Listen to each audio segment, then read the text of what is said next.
आज देश को एक सर्वांगीण विकास देने वाला बजट प्रस्तुत करने के लिए मैं देश के प्रधानमंत्री और देश के वित्त मंत्री का अभिनंदन करना चाहता हूं।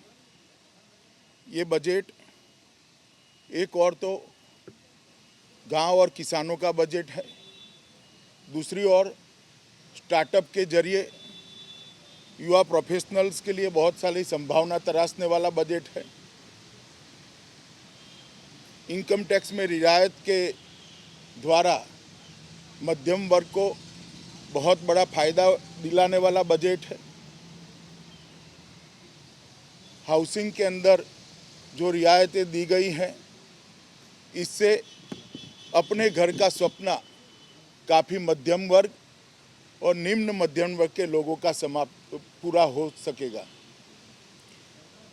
और सबसे बड़ी बात, 2014 में हमने जो कहा था कि हम राजनीति के अंदर से काले धन के दुष्प्रभाव को नेस्त नाबूद करेंगे, ट्रांसपेरेंसी लाएंगे, पारदर्शिता लाएंगे, उस वादे को आज प्रधानमंत्री जी ने देश की जनता के सामने एक नई योजना रखकर पूरा किया है।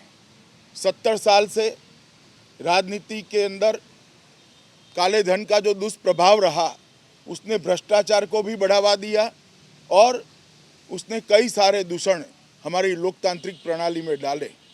आज राजनीतिक दलों की चंदा लेने की जो कैश में चंदा लेने की सीमा थी, उसको 20,000 से घटाकर 2,000 कर भारतीय जनता पार्टी के प्रधानमंत्री जी ने एक नए युग की शुरुआत की है। इसके लिए मैं उनको बहुत बहुत बधाई देना चाहता हूं। दूसरी ओर किसानों के लिए ऋण देने का जो कुल अमाउंट था, उसमें खासी बढ़ोतरी कर 10 लाख करोड़ तक एक्सपांड किया है। मैं मानता हूं कि किसानों की आय दुगनी करने के लिए ये सबसे बड़ा महत्वपूर्ण कदम है। और प्रधानमंत्री फसल बीमा योजना के भी प्रावधान को लगभग दुगना कर प्रधानमंत्री फसल बीमा योजना के लाभार्थियों की संख्या में दुगना विस्तार करने का लक्ष्य सरकार ने रखा है। और बहुत सारी योजनाएं, ई मंडी का व्याप बढ़ाना और किसानों को अपनी फसल का उचित दाम मिल पाए, इसके लिए एक अच्छे प्लेटफॉर्म देने की बात भी प्रधानमंत्री जी ने अप्रूव की है।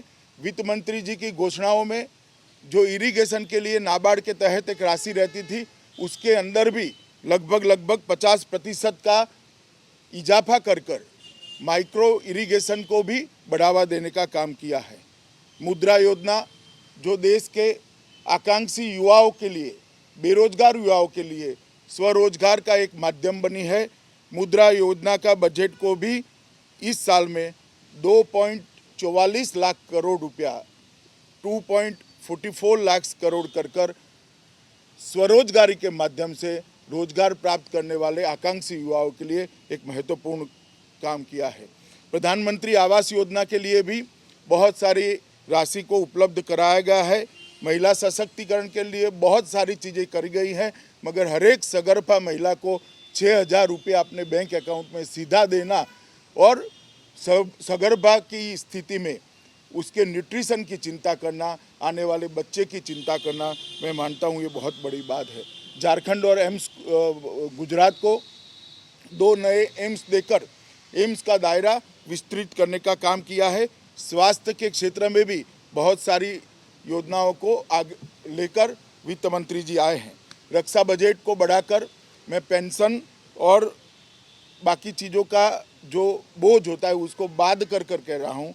2,74,000 करोड़ का रक्षा बजट एक नया सीमा चिन्ह बताने वाला है। मित्रों, मनरेगा के माध्यम से देश के गरीब को जो रोजगारी की सुरक्षा मिलती है, उसको भी उसका दायरा बढ़ा दिया और इस बजट के अंदर उसको 48,000 करोड़ तक, 48,000 करोड़ तक लिया है। और उसमें 10 लाख नए तालाबों का निर्माण देश के जमीन के अंदर जो पानी का स्तर है, जल स्तर को ऊपर उठाने के लिए एक बहुत बड़ा काम करेगा। विद्युतीकरण के लिए 1 मई 2018 को देश के सभी गांवों में बिजली पहुंचाने का काम समाप्त हो जाएगा। पहले हमने उसको जो फंड दिया था उससे ज़्यादा फंड देकर द्रुत गति से काम को आगे बढ़ाया जाएगा। रेलवे को भी उचित ही महत्व बजट में दिया गया है। सड़क निर्माण में 133 किलोमीटर सड़क हर रोज प्रधानमंत्री ग्राम सड़क योजना की बनाई जाएगी। मैं मानता हूं ये बहुत बड़ा कदम है। काले धन रखने वालों पर बहुत बड़ी नकल कसने के बहुत सारे कानूनी प्रावधान की घोषणा वित्त मंत्री जी ने की है, जो बजट के आने वाले सेशन के अंदर वो लेकर आएंगे। और ये सब करने के बाद भी फिस्कल डिफिसिट को 3.2% तक रखने का एक लक्ष्यांक रखा है। मैं मानता हूं सभी दृष्टि से ये बजट एक परिपूर्ण बजट है। विकास को गति देने वाला बजट होगा, रोजगारी को गति देने वाला बजट होगा, कृषि विकास दर को गति देने वाला बजट होगा और मध्यम वर्ग, निम्न मध्यम वर्ग और गरीब के लिए काफ़ी सारी सुविधाएं लेकर आने वाला ये बजट है।